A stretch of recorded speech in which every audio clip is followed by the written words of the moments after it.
Hello there. So we're going to get to the third installment of my sample and hold trilogy. Like a lot of trilogies, the first one set the stage, introduced the characters. The second one is full of complex character development, but doesn't really push the story forward. And the third one is overpacked with stuff that may not add up to a satisfying conclusion. Uh, but here it is nonetheless. This one is, I would say, more disjointed than the other videos. It's sort of a bunch of different utilities that I think are useful, but it's sort of hard to construct a flow. So we'll see how that goes. But I'll just sort of jump into this one. We're going to start off with some different modulation options that are available through the sample and hold.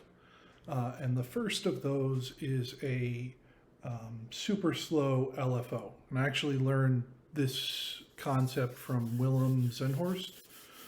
I may not be pronouncing his name right. But the basic idea is that you use a sample and hold, obviously, because of our subject. But you have two LFOs. One is a square wave LFO that's just clocking. It's connected to the trigger input of our sample and hold. And the other is our sort of LFO shape that we want to slow down. So this, I'm using a sine wave LFO, but you could use a triangle or ramp or a more complex modulation source, as long as it's cyclical. It needs to be sort of steadily cyclical. And then what I've done here is I've connected, both of these are being controlled by CV, and that's important for this particular process. Try, because my head keeps dipping out of the frame. Both of these are controlled by CV, and they need to be controlled by CV because what's happening here is that I'm using a single value module to control both. One goes 100% to the square wave LFO, and the other goes 100.1% to the sine wave. So basically the sine wave is always going to be a little bit faster than the square wave LFO, and the effect of that is going to be that each time the sine wave cycles, the square wave will trigger the sample and hold a little bit further along that cycle. And you'll actually get a much slower modulation out of that. So if we look at the output of our sample and hold, we can see it ticking away here very slowly. And I've included a little voice. Turn down the volume a little bit.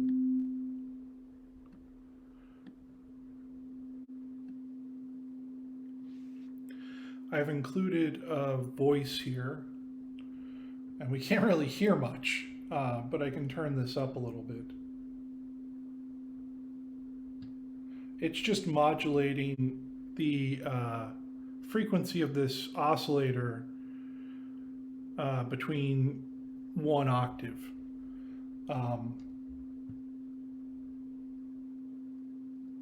As we turn the speed up, we can get a bit faster modulation, but it's still pretty slow.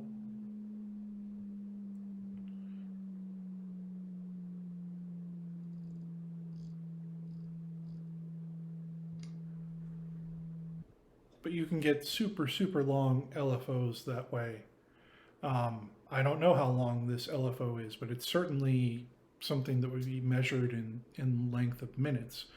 And you may be thinking, you know, like it's stepping through these values. It may sound kind of steppy, but at this speed, you know, unless you're modulating something, you know, that has a really high range, and most of the time with these sorts of super slow LFOs, you're going to be modulating stuff that's more attenuated. But you know, you're not really going to hear that steppiness. You're just going to hear a sort of very slow, gradual build up and down over time. So That's one way to get a super slow LFO out of a sample and hold. Another way to do a super slow LFO doesn't use any LFOs at all. It just uses the sample and hold as a really slow counter. We've seen the counter before in the first video where we looked at an incrementer and decrementer. We've seen it sort of here. It's automated. So that's a little bit more like the sequencer in the last video that I did that moves forward and backward and pendulum and stochastically. So there are a few similarities you may notice here between those other examples. But basically, the counter works on the premise that the output of the sample and hold is fed back to its input. And then the other source of counting comes from this in switch, which is either fed a value or its inverse. And whether it's fed the value or its inverse is determined by this flip-flop. The output, the flip-flops condition is determined by these comparators. So the sample and hold's output goes to the positive input of one comparator, and the negative input of that comparator is set to 1. And what's going to happen here is when the sample and hold reaches 1, it's going to briefly go high. That the output of that comparator is connected to the flip-flop, so that'll change the flip-flop's state. And in doing so, it'll change the channel, which is fed into the sample and hold. And then this other one where the sample and hold's output is sent to the negative input of a comparator is likewise there. So when the sample and hold reaches 0, this will briefly go high again, and the sample and hold, or the comparator will again flip the flip-flop state, and it'll start counting up. So it basically, these comparators control the flip-flops condition, and the flip-flop controls whether we're counting up or whether we're counting down. So that's the basic premise, and we can mess around with the increment amount here. But if you set it really small, you'll notice that the sample and hold counts really, really small amounts. We can look at the visualization, but it's not going to be super meaningful. We can also control how quickly it counts. So if we set it really high with a really small increment amount, it still counts pretty slowly. If we set it slower, we could have a higher increment amount. It would count much faster. We don't really want that. We're going for low and slow.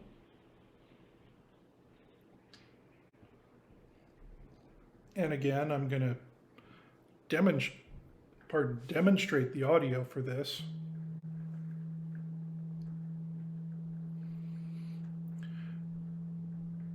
But I feel like this one has a little bit more flexibility. You can control the first example of the super slow LFO's increment amount by changing this percentage. But I think this one is a little bit more hands-on because you can easily adjust the increment amount or how quickly it's going through those increment amounts. So you could either set the increment amount at a certain level, or you could set the speed of the LFO, and either one will control the rate of rise and fall. But we have, essentially here a super slow triangle wave that we could use to modulate various parameters. So that's another way to create super slow LFOs in ZOIA with the use of our good friend, the sample and hold. The next modulation I wanted to look at was a chopped LFO. And I was thinking of this because it's something that's featured in the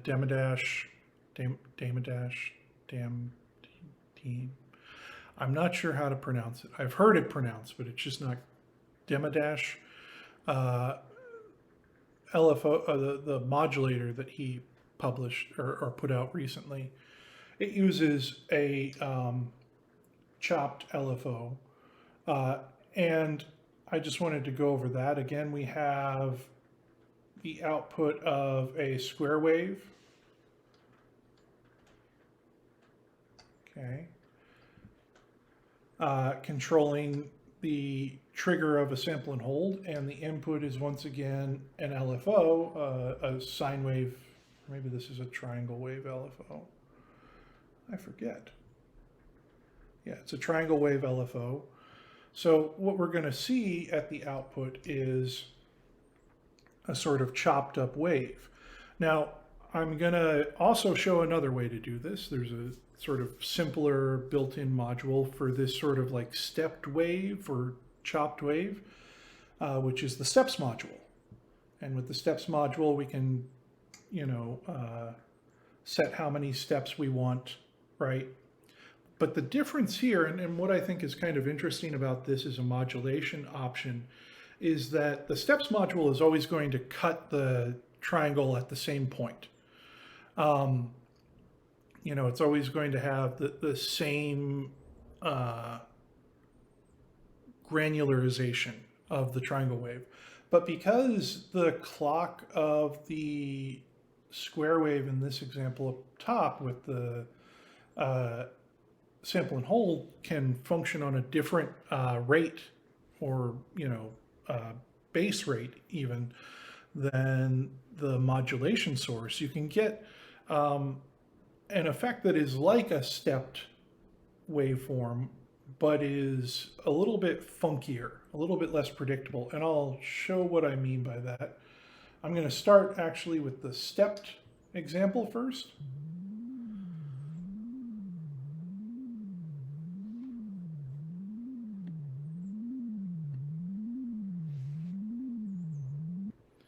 And then this is the one that is chopped by a sample and hold.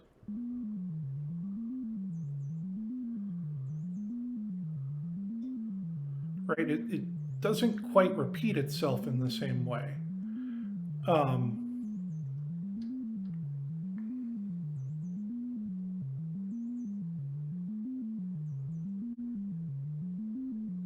This is just a push button that I'm using for tap tempo.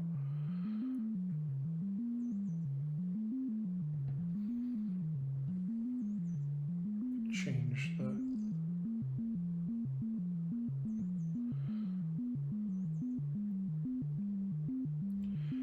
Depending on the relationship between the two waveforms, there you got something that really sounded, random-ish.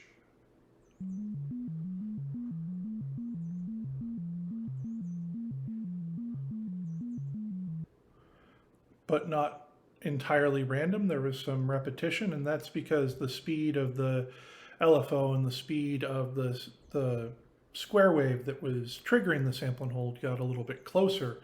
And when they did, the way in which those two waves interacted, the way in which the sample and hold chopped up the wave was different than if this is much slower than the rate of the chopping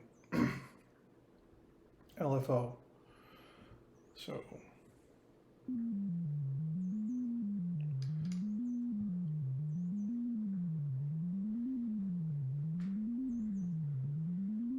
let's try to get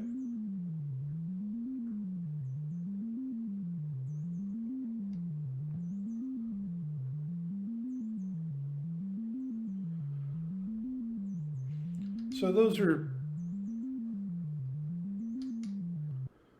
are two different ways to chop up an LFO.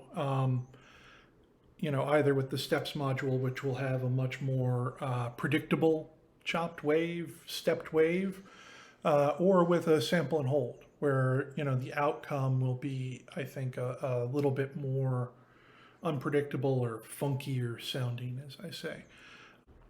So this next example is a way of using either tap tempo or CV to control a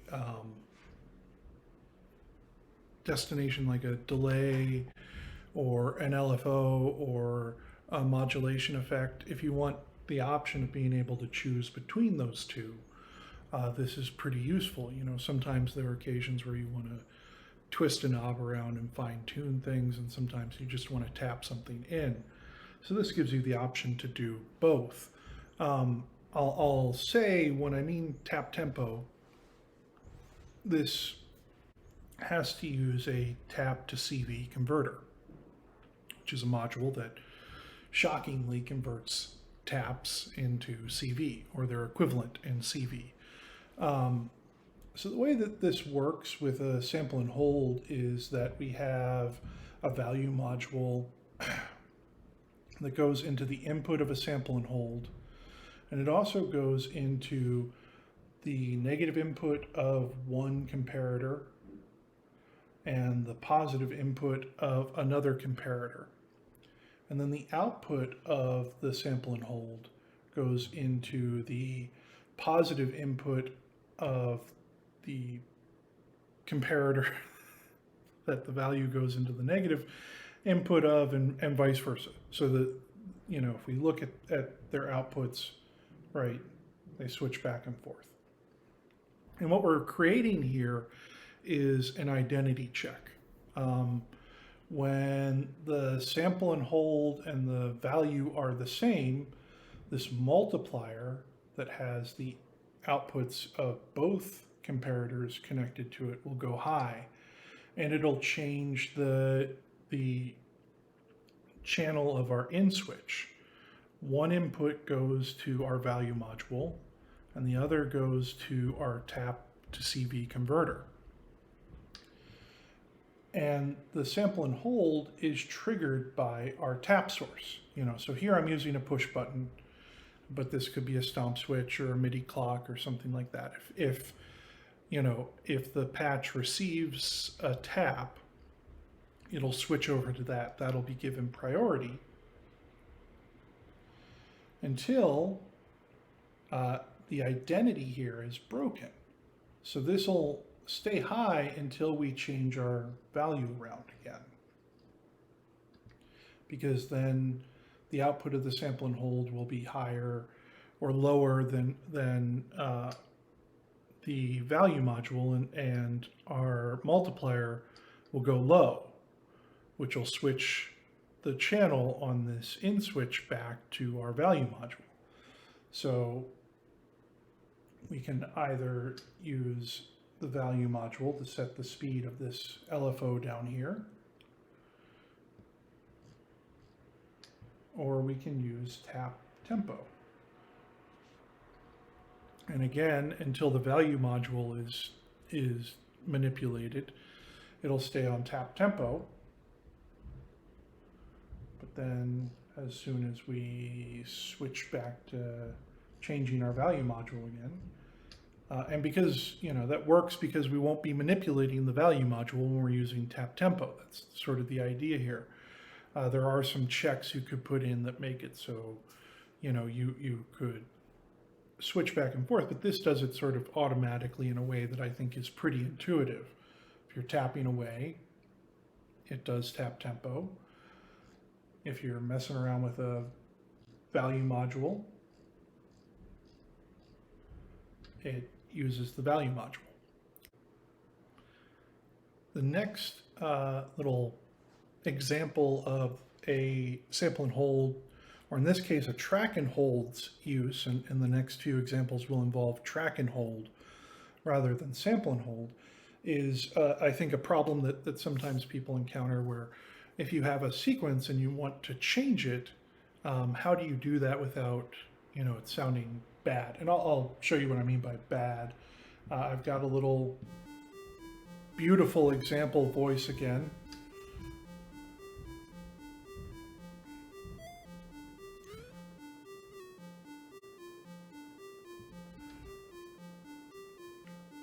And what I mean by sounding bad is that sometimes it catches that step being changed. before you know, I want to go live with it or while I'm trying to figure it out. So what I've set up here is a sequencer. I could have set up a sample and hold sequencer, but here I went with the traditional, you know, sequencer.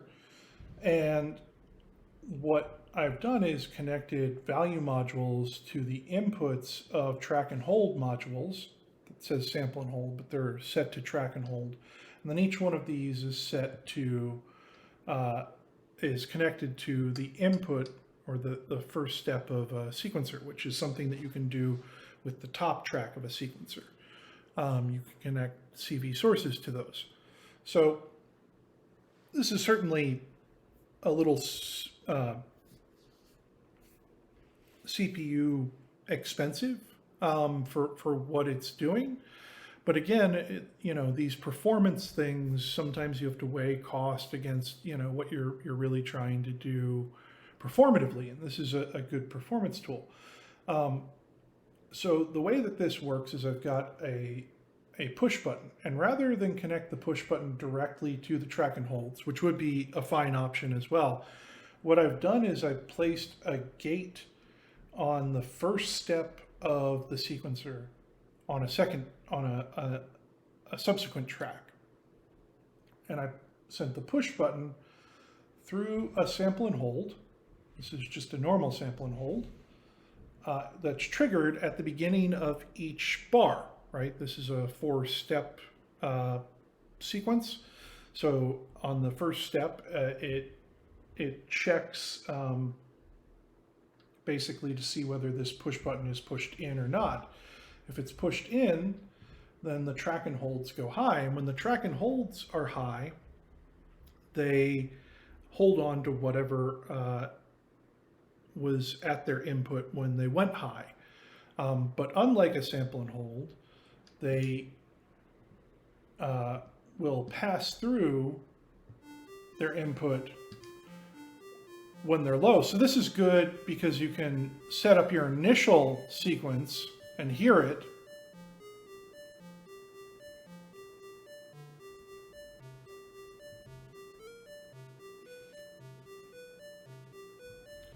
In real time,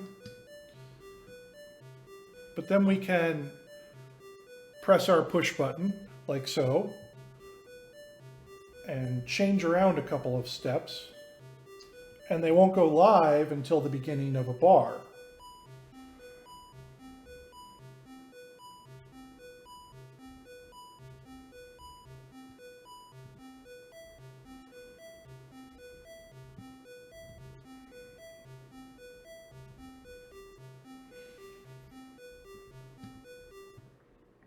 And then this is just a synth voice for demonstration purposes. It's just a lovely oscillator going directly into a VCA, and this push button is controlling whether or not the clock for the sequencer makes its way to the ADSR that controls the VCA. So pretty simple voice. But again, this is a nice performance tool because you can manipulate your sequence without worrying about it going live before you're ready to. So you can mess around with these different steps and it won't affect anything when until the next bar is taken up. So that's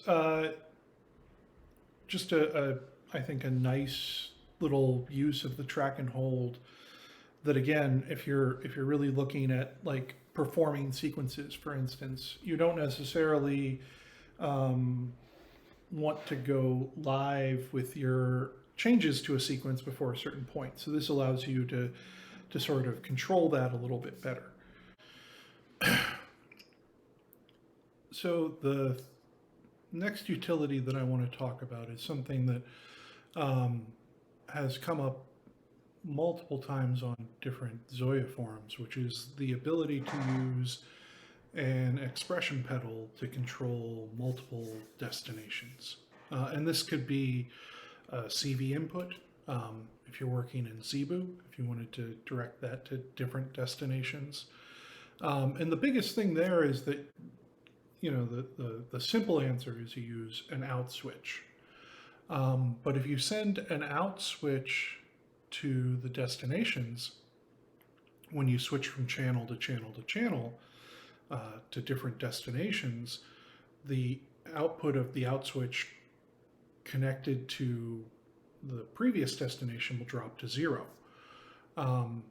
Now, we can fix that with a track and hold. So what I have here is an expression input. Off screen, I have my rather large and not particularly camera-friendly Moog expression pedal connected to the input here. It's my expression pedal. I step on it a lot. It doesn't look very pretty, but it works great. If you're looking for a cheap, reliable expression pedal, I heartily recommend the Moog. So anyhow, that goes into the input of this out switch. And then the output of the out switch goes to some sample and holds.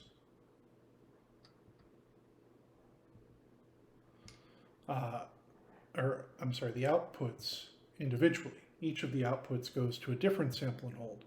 And on this second page here, I've got just this could be a sequencer. I'm using a sample and hold, but the idea is a 3-step sample and hold counter.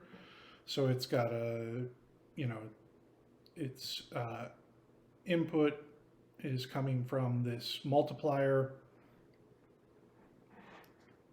This input of the multiplier has the output of the sample and hold connected to it, and it's also biased to 0.5.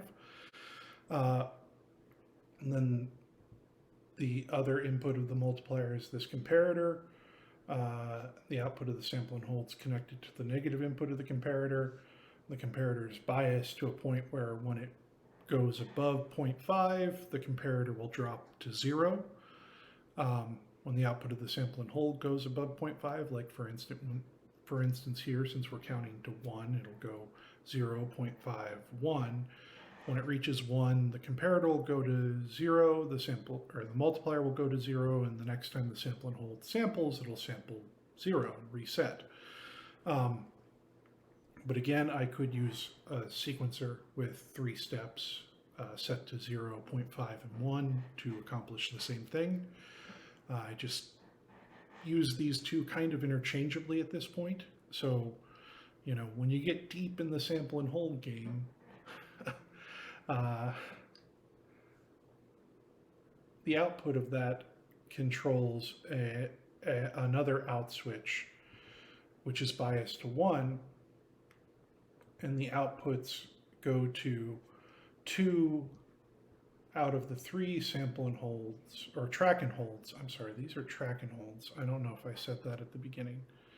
These are track and hold versions of sample and holds.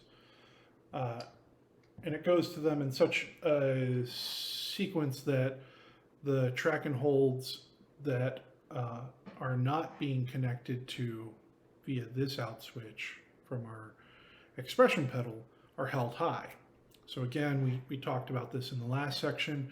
When a track and hold is high, it'll hold whatever value it has. And when it's low, it will allow the input to pass through. So basically, you've got your expression pedal or CV, your source modulation, can be anything, going to these track and holds. And when the expression pedal switches off that destination, the track and holds go high and hold the last value that they had. So you can use one expression pedal to control different sources, and they won't drop to 0 when you switch from one destination to another. You can use a single expression pedal to set multiple parameters. And then this is just advanced with, I have a push button here that's connected to the sample and hold trigger input. So that's just what's used to advance everything. And we can see these track and holds going high in pairs as we move through the different outputs. So I have an example for this using a delay.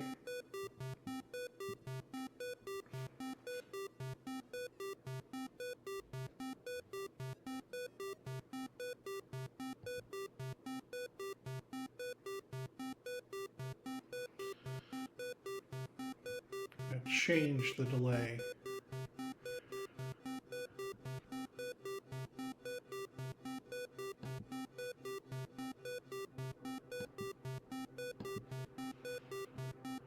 So the first output went to the delay time. The second one goes to the feedback amount. So I can bring it up to sort of self-oscillation and back it off. And then the last one is mix.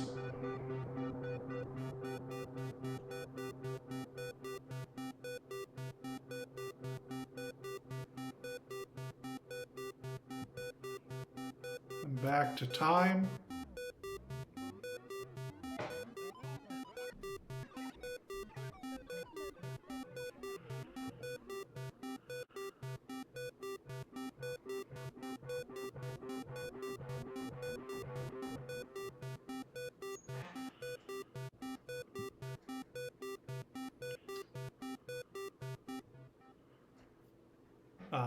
So the audio I was using there was just the output of that last sequence voice. There's a new VCA coming from the oscillator of that, and a new ADSR that I'm connecting and disconnecting from the clock to produce that sound for the delay to pick up. But you can again use each of the outputs to set a different parameter for the delay. And then, so one thing you might do at that point is just have a fourth output that goes nowhere, right? Because you've set your parameters and you don't want to necessarily have them live. So as useful as being able to switch modulation source to different destinations like that and hold values when you switch from one output to another.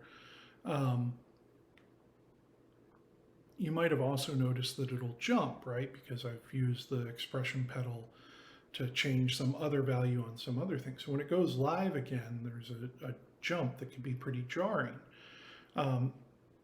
So one addition you can add to this, which is again, going back to the conversation we had about performance tools and how much they're worth it to you, but one option you can use to make that jump a little bit less exciting, I guess, is this catch-up page, what I'm calling it. You see this in some synths and some pedals too that have presets where you can set it so that the knob won't change anything until it catches up to the value the current preset is on. So again, you could use this for more than just expression pedals and switching destinations. There are probably a lot of applications in performance that you might want to apply something like this for. And if you were listening really carefully, you might have actually heard that the output that I assigned to delay time didn't actually go through this track and hold. It actually went through this track and hold. And this track and hold is the one that has the catch-up mechanism for it, the sort of value catch-up. So it won't change until my expression pedal, when that channel is active, catches up to the value. And the way that this works is that the track and hold is held high rather than by the switch, in fact controls a flip-flop. And the flip-flop will go high when it's set up in the same way as the previous examples, except for the flip-flop will go high when the next expression track is chosen, the next output is chosen. When it does that, it's going to change the channel here to this input of an in switch. These aren't active at other times, only when the flip-flop is high. So these are triggers that are connected to the outputs of comparators. And again, we have this sort of identity relationship where the output of the track and hold goes to the positive input of one and the negative input of another. And then the positive input is connected to our output from the expression pedal. Same with this one. And the expression pedal's input is slowed down just a little bit. I'm using a value module to delay it upon reaching this track and hold. And that's just so that this requires a little bit more processing time, and we've talked about lining things up just so with sample and holds or track and holds. So in this case, we need just one buffer delay to make sure everything works right. But the way that this works is that if I switch back, this is our push button again that's controlling the sample and hold counter. If I switch back to the channel where this is active, the output of the sample and hold won't be released until the output of the output of the track and hold won't be released until the output of this crosses one or the other of these comparators, which will produce a trigger, which will send the flip-flop low, which will also change the channel of the input switch so that subsequent triggers from these comparators won't send the flip-flop high. So we can see this in action, maybe, if I manipulating the expression pedal, but we still have our sample and hold held at 3.87. And as I slowly increase the expression pedal, it finally catches up and we get a trigger. But until then, the expression pedal's held at that position. So it's really convenient for avoiding those sort of jarring switches that can occur when you're sending the expression pedal to more than one destination. And again, like I said, there are probably a bunch of other applications that people might want to consider for this approach, particularly in the performance realm.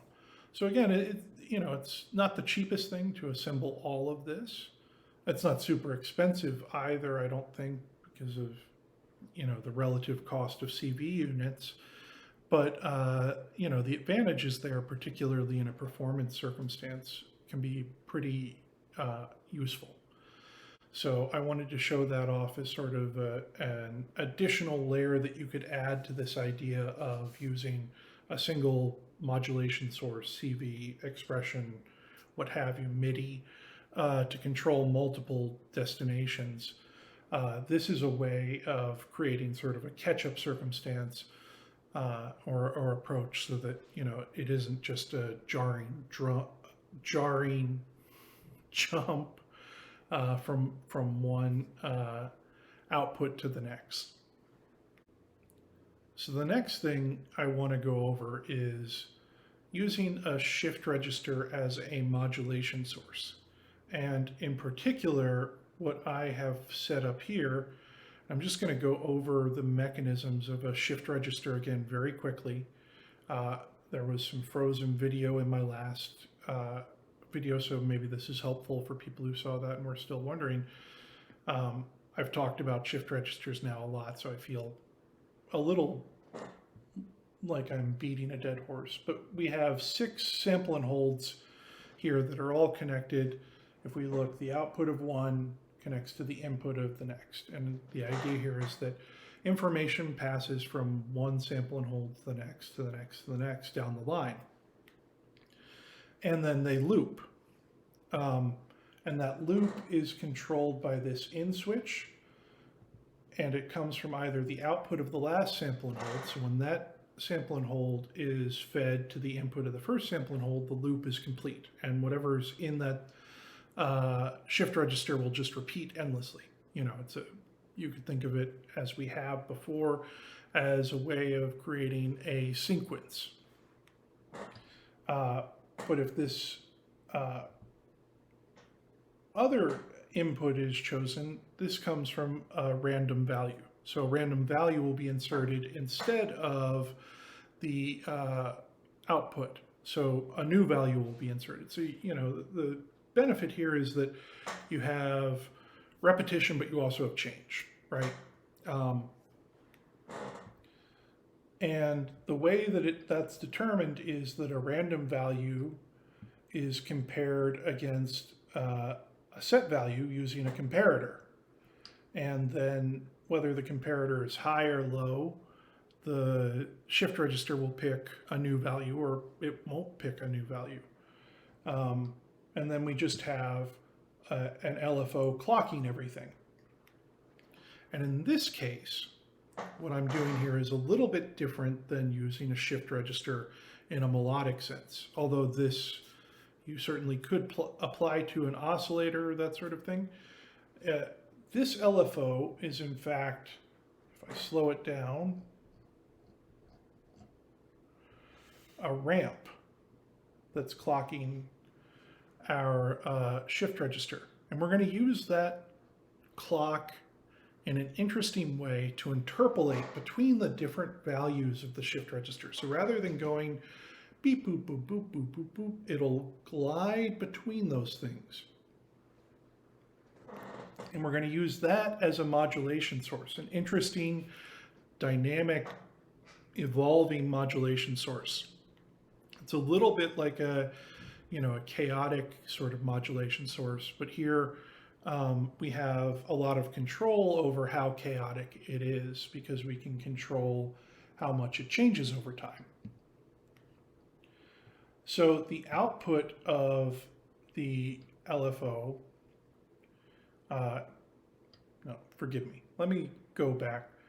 What we're first going to do is figure out the difference between two of our steps. We're going to use this first step and this second step to create our modulator. And the second step is fed to 2 places. One is this value module, and the other is this CV invert.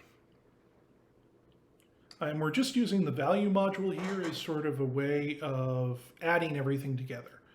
But you could instead, if you wanted to, replace this value module with the output of the multiplier and the output of our second step going to the destination. But I just, for my purposes, I wanted to use a value module just to sort of sum everything together before connecting it to the destination, because it made it easier for me to make sure everything was working right and that sort of thing. What we're doing here is using the ramp LFO as a time constant slew modifier. So what I mean there is that the time spent from passing from one point to another on the output of this shift register will be the same. So if it's a big jump, the slope will be higher. If it's a short jump, the slope will be lower, but it'll always be continually shifting from one position to another rather than jumping, right? It's going to slide between those positions. And the way that we're going to get that is by adding the difference. The The difference here comes from two sources. Like I said, this CV invert is connected to the output of our second step or our second sample and hold in our shift register, and it goes to one input of the multiplier. And then this value module is connected to this first sample and hold in our shift register, and it goes to the same multiplier input. And what we're doing there is we're subtracting the second step from the first step and figuring out what their difference is. And then that difference is multiplied by our LFO, which here we have passing through a value module. And again, the reason why this sample and hold from the first page passes through a value module, and the reason why this LFO passes through a value module, is to make sure, once again, that everything is sort of moving at the same speed. It has the same clock expectations. So everything is timed correctly. And the output of that LFO is added twice to this multiplier. And the reason I've added it twice is because when you multiply a linear curve like a ramp wave against itself, it creates an exponential curve. So we're going to get a more curved output. I'll show you what a linear curve sounds like too. But let's just look at the output of this. What we end up with is this modulation wave that kind of repeats itself and kind of changes over time. I'm going to turn on a voice. This is yet again another very simple voice, but we have the output of an oscillator going to the input of a low-pass filter, and that's what we're modulating with our interpolated or slewed shift register. That goes to a VCA, and the VCA is turned on here. I'm going to speed this up just a little bit. Let's just look at the output.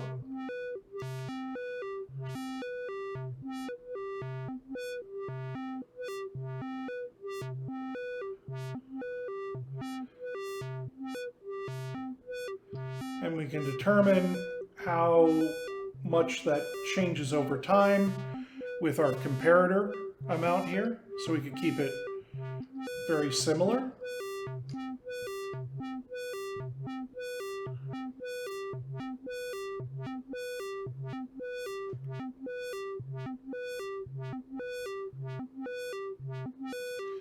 Or we can make it change a lot.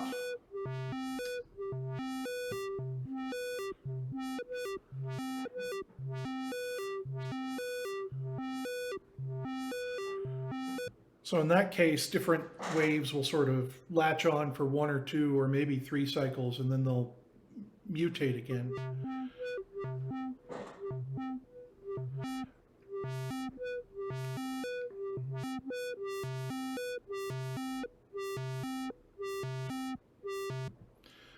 We could, attenuate this signal as well. I said I'd show what a linear version looks like and sounds like.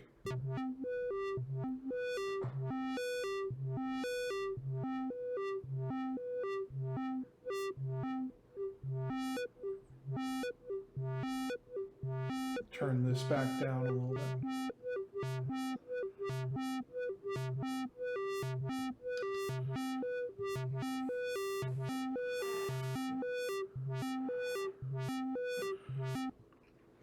So I just think this is a really sort of interesting modulation source that you can employ in a lot of different ways.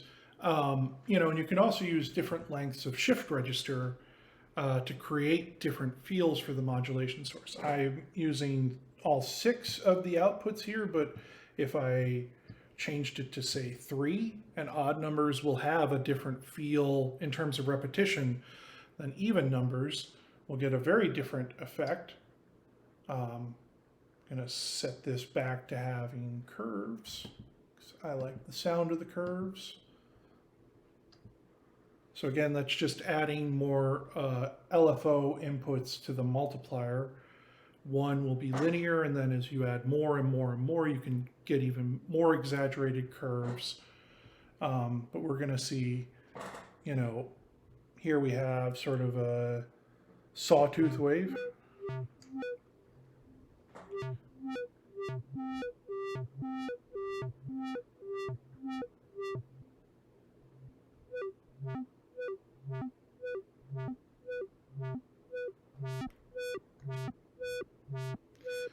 So the number of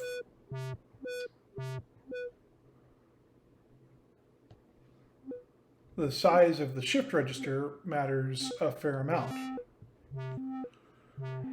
I'm going back to 6 steps here, but you could do 7 or 18. It doesn't matter. Well, it does matter, but you know, that'll determine the amount of the length of the modulation that'll be sort of randomized. But I think, you know, I was just thinking about different ways to use shift registers, and this came to me, and I really like the results. Because again, it has that same quality of a shift register when you're talking about notes, where it's repetitive but evolving at the same time. So you get these modulation waves that will sound the same for a while, and then they'll slowly morph or sometimes drastically morph. And I think it's a really nice option to have over your standard LFO, or even your standard sort of like randomized wave, because this is that happy medium between random and predictable. So that is the interpolated shift register, is what I'm calling it, or a slewed shift register. And, you know, just another way of using shift registers, I think, in a very musical way. And then the final example that I have for this video is something that I've written about before and showed off before, but that's using a sample and hold plus a CV looper to record a knob movement, or this could be a CB movement or a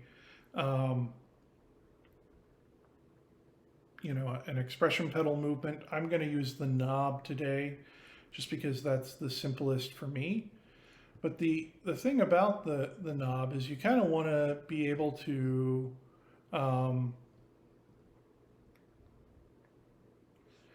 not just record something, but record it relative to something else. So this is a way of basically using a sample and hold to sort of make a reference point that your recordings will move around, so that they actually reflect the recording and not just you know, what you expect it to be. This will make some more sense, or it won't. I've written about it in tips and tricks, so if it gets a little bit lost in the weeds. But the idea here is that you know, when you record a knob movement or an expression pedal movement or something like that, you want it to sort of repeat in the same scaling as what you recorded, and this will do that.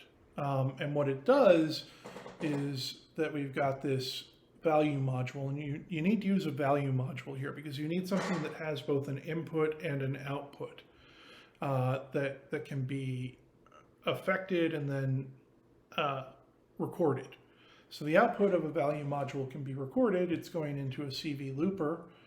It's also going into a sample and hold. And we've got a push button connected to the looper record input, CV looper record input, and we've got a comparator that's inverting this push button. So basically what happens here is that when the looper is recording, the value module is doing whatever, it's doing its thing. But when you finish the recording, what's going to happen is that the comparator here will go high and capture wherever the value module is at that moment, and then subtract it using a CV invert that goes back into the value module. So essentially what it'll do is it'll reposition that recording. We're also going to send the output of the looper back to the value module, and it'll reposition that recording based on the bias of the value module, and then that's subtracted from the sample and hold, so that the looper's output is going to be reflective of the value module, but you can move it around at that point. You can rescale it if you want. So that's a pretty big advantage there. So I'm just going to record something real quick.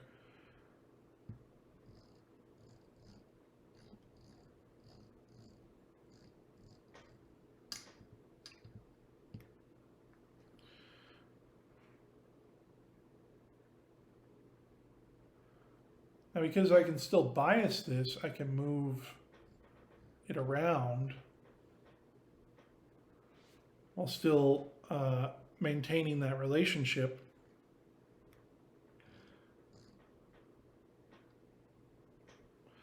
So that's just another way of using the sample and hold. This one I think is pretty useful just because, you know, if you want to record a knob movement, you don't want it to just sort of be relative to itself. So this is a way of sort of adding it to something that already exists and still letting you manipulate the output of the knob movement. Pretty tired at this point. I know this is not making a ton of sense, but I have this written up in tips and tricks. I just sort of added it on as a Easter egg, let's say, to anyone who made it this far in the video. And I'm sorry this video is coming out as late as it is relative to the others. You can probably hear it in my voice. I've been under the weather. I haven't had a lot of concentration. I've also had some IRL stuff going on. So, you know, like I said, this is the last in the trilogy.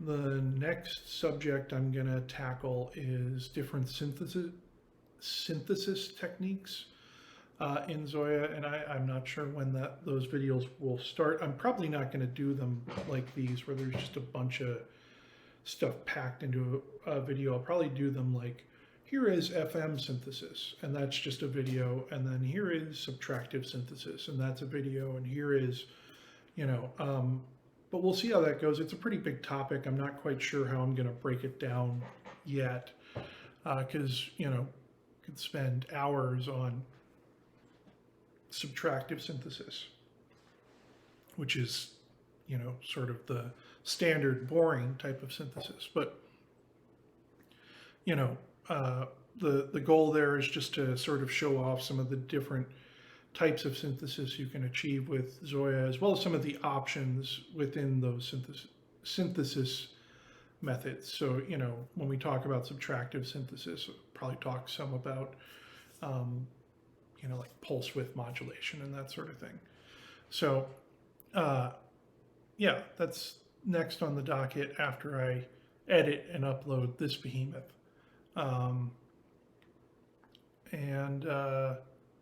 You know,